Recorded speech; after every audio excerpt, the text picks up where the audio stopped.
Bernie Sanders, his big thing was always bringing single-payer health care to our country of 340 million.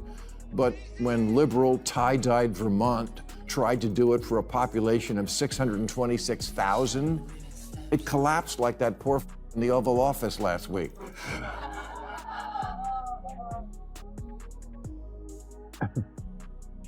Bernie, AOC, Mandani are not Democrats. They'll be the first to tell you that. They're democratic socialists, and that's a very different thing, and I don't think people know that yet. Bill Maher recently went after AOC and the hard left, criticizing what he sees as a reckless plunge into socialism, and the backlash was immediate.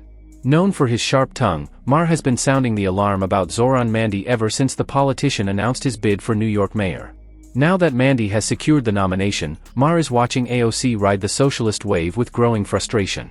Tensions are high, and this clash is shaping up to erupt in spectacular fashion. If anybody is skeptical, I would say get to know him. And once you get into a room with him, kick the tires yourself and make your own assessment instead of just kind of making assessments from what you may see on television. Something that I share, that I feel like I share with Zoran, is that the way sometimes people are painted in media doesn't always align with who we really are as individuals. And so I think that when people get to know him as a person, when people get to know us as real people. AOC is firing back at critics like Maher, who warned that Mamani and his far-left agenda could not only sink New York but also jeopardize the DNC's 2028 prospects. Maher and others argue that promoting an openly socialist figure is political Russian roulette, driving moderates away and giving opponents an easy attack line. In response, AOC insists that people should actually get to know Mamani before passing judgment. The stance, however, comes across as ironic, given that she never extended the same courtesy to Donald Trump or other conservative candidates. Her call for open-mindedness feels more like selective compassion than genuine fairness, which is fueling skepticism across the political spectrum. Unsurprisingly, Maher quickly fired back. No, the kids think that stuff that happened before their appearance on the planet didn't really happen, but it did. We've run this experiment many times, and the results are always obvious. Here's capitalist South Korea at night from space. Here's socialist North Korea. Yeah. In 1990, Venezuela was wealthier than Poland. But then Poland, finally free of Soviet-style economics, went all in on capitalism. And now their economy is as big as Japan. And people there have high wages, low inflation, cars, vacations, homes. Maher is sounding the alarm louder than ever, and this time he's holding nothing back. He claims the left is practically inviting electoral disaster by pinning their hopes on Mandani and his openly socialist platform. To Maher, this isn't courageous leadership, it's political self-sabotage. He argues that by elevating candidates who embrace fringe ideological experiments, Democrats are risking both their credibility and their connection with voters. Rather than expanding their base, he believes they're shrinking it, driving away moderates and independents who want practical solutions, not ideological crusades. In his view, the left is hurtling toward a self-inflicted catastrophe, and he's pleading with them to reconsider before it's too late. But did they listen? Apparently not. This election is taking place when we have a corrupt campaign finance system which allows billionaires in both political parties to select the candidates they want and to buy elections. It's striking how figures like Bernie Sanders continue to claim that America would thrive under socialist policies, even though they've personally profited enormously from capitalism. Their careers, book deals, speaking engagements, and public influence were all built on the very system they now insist is failing. Deep down, many of them likely know that neither they nor their empires would survive even a short time under the kind of socialism they advocate. Yet they persist in promoting the narrative, as if somehow immune to its consequences. The irony is undeniable, advocating for sweeping redistribution while enjoying the wealth, freedom, and opportunity that only a capitalist framework could provide. It's ideological purity delivered from a remarkably comfortable perch. Turned one of Latin America's richest countries into one of its poorest. Low wages, high inflation, shortages, outages, 8 million people fleeing. If you think New York can somehow reinvent this wheel, you're in for a rude awakening. Maher is quick to remind New Yorkers and AOC that the city can't simply reinvent socialism as if it were a shiny new product. History is full of countries and states that tried similar ideological experiments, only to buckle under harsh economic realities. Ma argues that New York won't suddenly become the miracle exception to a long record of failure, no matter how energetically its leaders try to rebrand the ideology. The twist? AOC herself recently claimed that New York is the rule, not the exception. If that's true, Maher warns, residents better brace themselves, because if the rule is failed socialist policy, the outcome won't be prosperity. It will be a completely predictable, entirely avoidable collapse. Iran can't make your wishes come true. You're thinking of Zoltar.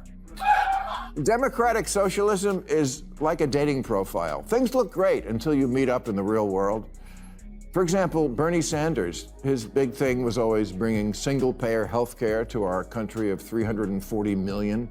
But when liberal, tie-dyed Vermont tried to do it for a population of 626,000, it collapsed like that poor in the Oval Office last week. Maher then turned his attention to Bernie Sanders, focusing on a socialist policy the senator once proudly implemented in Vermont, a policy that quickly unraveled once put into practice. This, Maher notes, is a recurring pattern he enjoys exposing. On paper, such ideas shine with elegance and moral clarity, almost poetic in their ambition. But reality has a way of revealing their flaws, cracks widen, costs soar, and idealism collides with the harsh arithmetic of economics. Maher emphasized that Sanders' Vermont experiment didn't just falter, it collapsed outright, like a house of cards under the slightest pressure, demonstrating that noble intentions cannot replace practical governance. Socialist policies, he argues, may promise equality and fairness, but they often result in shortages, inefficiency, and financial chaos when scaled up. Vermont wasn't some hostile testing ground, it was a state with every political and social advantage to succeed. Yet even there, the system buckled under its own weight. For Maher, this serves as a cautionary tale the left conveniently ignores, even as they push for similar programs on a national level. Bernie Sanders, his big thing was always bringing single-payer health care to our country of 340 million. But when liberal, tie-dyed Vermont tried to do it for a population of 626,000, it collapsed like that poor in the Oval Office last week. Bernie, AOC, Mandani are not Democrats. They'll be the first to tell you that. They're democratic socialists, and that's a very different thing, and I don't think people know that yet. Maher doesn't hold back, zeroing in on Bernie Sanders and AOC, emphasizing that they aren't typical Democrats, they're socialist Democrats.